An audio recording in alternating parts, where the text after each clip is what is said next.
حضرت خواجہ فخر جہاں دہلوی رحمۃ اللہ علیہ کے سلسلہ چشت کے امام ہیں حضرت خواجہ فخر جہاں دہلوی رحمۃ اللہ علیہ، لیکن ان کے نام کے ساتھ حضرت مولانا لگتا ہے۔ کیا بول کے بتائیے؟ نہیں بولتے آپ، کیا لگتا ہے؟ یہ جو حضرت مولانا ہوتے ہیں یہی پیر ہوتے ہیں اصل میں۔ جی ناراض ہو گئے آپ لوگ؟ ہو گئے، وہ لگتا ہے مینوں حضرت مولانا ہی پیر ہوتے ہیں۔ پیر کا کام ہے نا آپ کو دین بتائے، کہ صرف پھوکاں والا پیر ہوندا ہے؟ پیر کا کام ہے دین بتائے، تو جو ہر جمعے دین بتائے، جو کئی نسلوں کو قرآن پاک پڑھائے۔ تھوڑا سا نا کرائیٹیریا بھی تبدیل کریں۔ یہ جی پیر صاحب ہے، یہ سال کے بعد آتے ہیں، کیا لینے؟ کہتے ہیں گندم کا توڑا۔ کیا مذاق بنایا ہوا ہے! جہالت کا نام طریقت رکھ دی ہے۔ باہر نکلیں ان مصیبتوں سے۔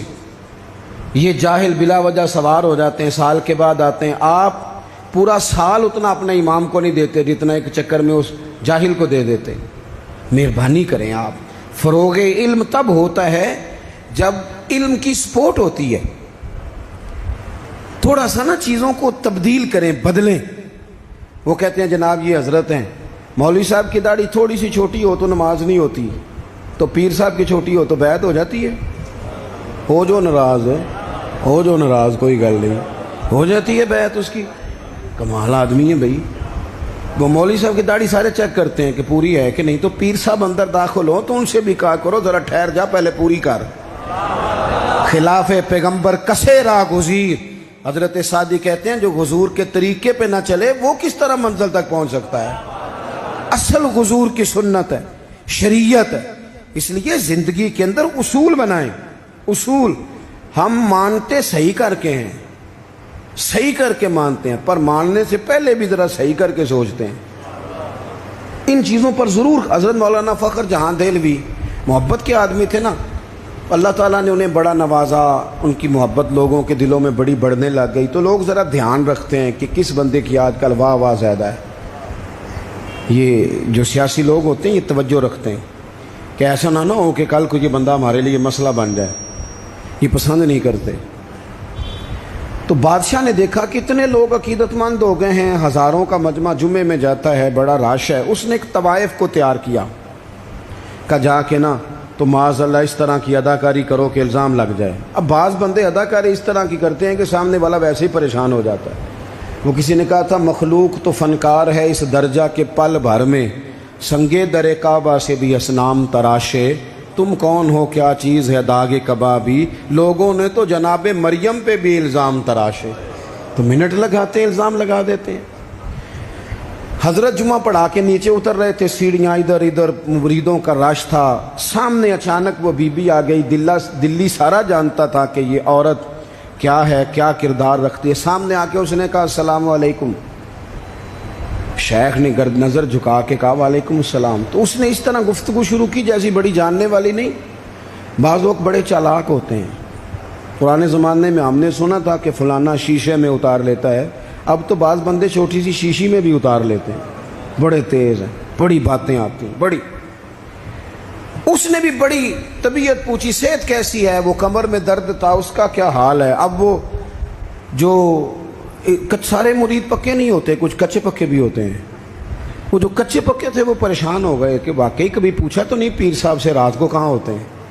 تو فٹافٹ کہنے لگی وہ رات آپ آئے تھے تو آپ کھوٹے سکے دے گئے، میں ابھی دکاندار کے پاس گئی ہوں، اس نے لیے ہی نہیں، مجھے تو کچھ سودا چاہیے تھا، یہ پہ کھوٹے سکے۔ ہم تو دشمن کو بھی پاکیزہ سزا دیتے ہیں۔ ہر جگہ الجھنا نہیں چاہیے۔ زیادہ صفائیاں دینے والے کو بھی لوگ کمزور سمجھنے لگ جاتے ہیں۔ ہر وقت تھوڑی صفائی دیں گے۔ حضرت شیخ نے اس کی بات سنی اور ہنسے، مسکرائے، اور مسکرا کے نہ تو اپنی جیب میں ہاتھ ڈالا اور اصلی سکے نکالے۔ دفعہ فرمایا بیٹی، او میری بیٹی، او پیاری بیٹی، تو نقلی دے جا، اصلی لے جا، اور میرا پتر دوبارہ بھی ضرورت پڑی تو آ جانا، فخر جہاں کا دروازہ کھلا ہی ملے گا۔ ہم تو دشمن کو بھی پاکیزہ سزا دیتے ہیں۔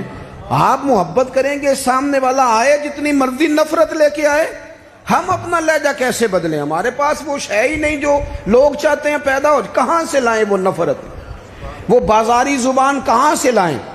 وہ کہاں سے لائیں گفتگو جو گفتگو اس طرح کی ہے کہ ویسے کوئی شریف آدمی نہیں کرتا؟ کیسے لائی جائے؟ آپ کسی کو دیکھ کے کبھی بھی اپنا لہجہ خراب، وہ جو کر رہے وہ اس کا معاملہ ہے. ہم تھوڑی، ہم محبت والے ہیں، محبت والے اپنی بولی بولتے ہیں. وہ کس طرح سامنے والے کی سطح پہ اتر کر بات کریں گے؟ حضرت نے فرمایا پتر ضرورت پڑے تو دوبارہ بھی آ جانا. یہ بات کرتے ہی نا پھر شیخ سیڑھیاں اترنے لگے، اور جب سیڑھیاں اتر گئے تو 3-4 منٹ کے لیے وہ بی بی سکتے میں آئی، کانپنے لگی. پھر دوڑ کے جا کے حضرت کے پیروں میں بیٹھ گئی. کہنے لگی بابا ایک بات تو بتا، تو مٹی کا بنا ہے کہ کستوری کا؟ تو سندل کا بنا آدمی؟ میں تجھے بدنام کرنے آئی، الزام لگانے آئی.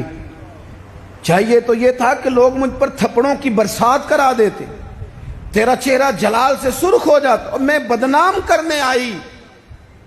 اور میں دلی کی وہ والی خاتون ہوں جسے کبھی کسی نے بیٹی نہیں کہا، کبھی کسی نے بہن نہیں کہا. اپنوں نے بھی رشتے بنانے چھوڑ دیے. جس نے دیکھا بری نظر سے دیکھا، پر تو کس محبت کا آدمی ہے؟ میں بدنام کرنے آئی اور گناہوں میں لتھڑی ہوئی کو تو نے بیٹی بنا لیا.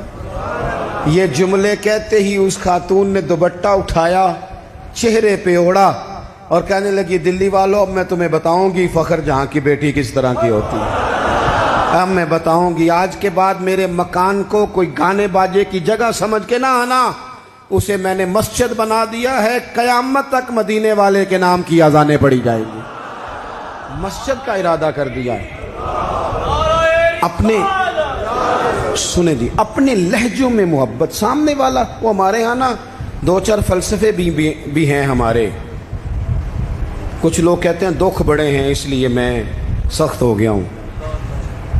دکھ بڑے ہیں. پیر صاحب آپ تو گاڑی میں بیٹھ کے آئے، عقیدت مندوں کا ہجوم ہے، پیار ہے، ہمارے پاس دکھ بڑے ہیں. تو میں کہتا ہوں آپ کو پتہ نہیں ہے نا،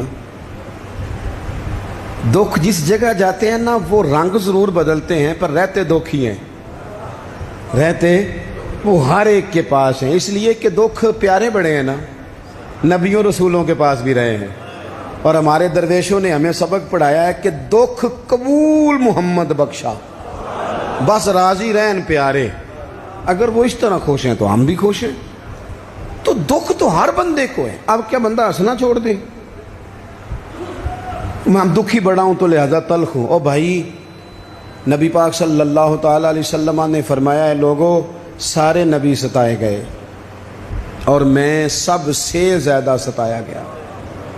آپ کبھی سیرت مبارکہ پڑھیں نا، ہجرت سے پہلے کیا حال ہے. کبھی کانٹے ہیں، کبھی پتھر ہیں، کبھی اوجڑیاں ہیں، کبھی طائف میں روڑیں. ہجرت کے بعد کیا حال ہے. کبھی بدر میں تلواریں، کبھی احد میں تلواریں، کبھی خندق میں تلواریں، کبھی منافقین کی سازشیں، کبھی کچھ کبھی کچھ. از اول تا آخر دکھ ہی دکھ. لیکن حضرت حارث بن عبداللہ رضی اللہ تعالیٰ عنہ فرماتے ہیں لوگوں میں نے اپنے کریم محبوب علیہ السلام کو جب بھی دیکھا ہے مسکراتے ہی دیکھا ہے، مسکراتے ہی دیکھا. اور میرے اعلیٰ حضرت فرماتے ہیں جس کی تسکین سے روتے ہوئے ہنس پڑے. حضور تو ہلکا سا مسکرا دینا تو جو بڑا رونے والا ہو وہ ہنس پڑتا ہے. اب یہاں سوال پیدا ہوتا تھا کہ پھر تو بڑا انتظار کرنا پڑتا ہوگا کہ حضور تسکین فرمائیں. فرماتے ہیں انتظار نہیں کرنا پڑتا، انتظار نہیں. یہ تبسم حضور کی عادت ہے. یہ حضور کی، یہ جو اعلیٰ حضرت کا سلام ہے نا، یہ تو پوری سیرت ہے حضور کی. فرماتے ہیں جس کی تسکین سے روتے ہوئے ہنس پڑیں اس تبسم کی عادت پہ لاکھوں سلام. یہ تو عادت ہے حضور کی تبسم فرماتے رہنا.